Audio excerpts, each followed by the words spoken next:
What else was I going to say about your chart? Oh, when we're figuring out the Ayurvedic influences, here's the things we need to know.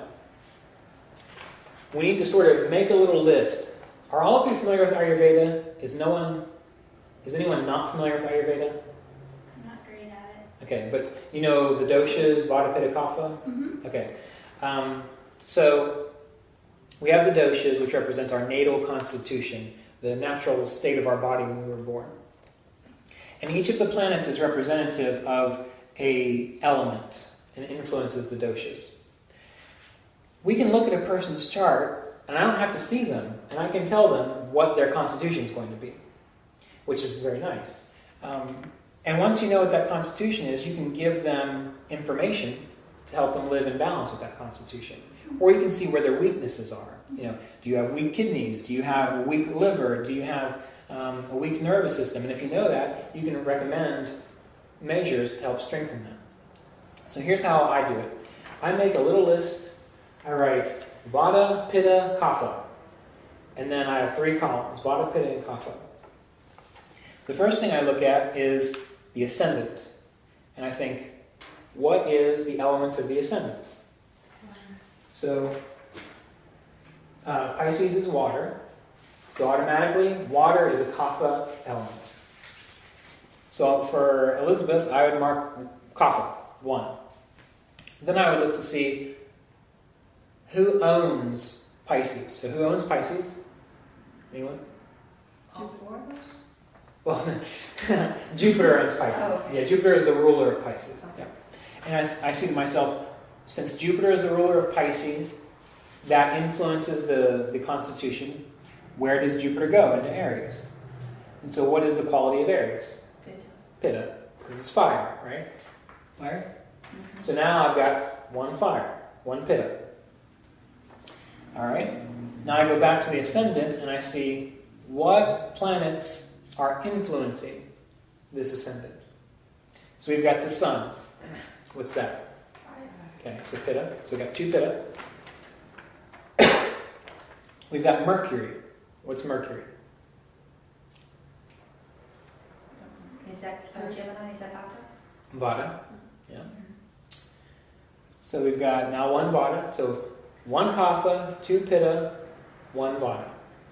We've got Mars.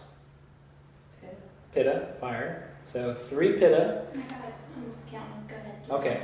You're keeping track? Yeah. Okay, good. And we've got a waning moon. What's a waning moon? Anyone remember that? Kapha. A waning moon is Vata. Oh, okay. Yeah, if it's full, it's more Kapha. Right. Right, it's dry. It's dried up moon. Right. So what's the... Okay, so Kapha had 1, Pitta had 3, and Vata had 2. Okay. Now, the next thing we want to look at, let's see if this will make sense with this chart. All right, so the next thing we look at are what planets are aspecting this, the ascendant, and the ascendant lord.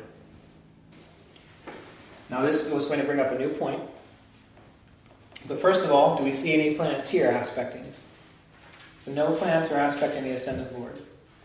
Do we see any planets here aspecting, well, no planets aspecting the ascendant, no planets aspecting the ascendant lord, correct? Okay. Now is where it gets just a little bit complicated. Every planet aspects directly across from it. Every planet does that. Saturn, Jupiter, and Mars have special aspects. Saturn aspects 3 houses away from it, counting the house that it's in. So here's Saturn. 1, 2, 3. Follow that? So Saturn is aspecting Jupiter. That's one of its special aspects. Saturn obviously aspects directly across because we know that they aspect directly across. Saturn also aspects 10 houses away from it. 1, 2, 3, 4, 5, 6, 7, 8, 9, 10. So just remember this. It aspects the 3rd, the 7th, and the 10th with full strength. Which means that Saturn is aspecting the ascendant lord. And what is the quality of Saturn? What's the Vata. Vata. So when we tally up, what do we got? 1 Kapha, 3 Pitta, 3 Vata. Okay. What is your dosha? Vata. Okay. So, and of course she's still going to have some kapha issues by just the very nature that her ascendant is water sign. So that's not going to be gone. But the predominant problems are going to arise of a Vata and Pitta nature.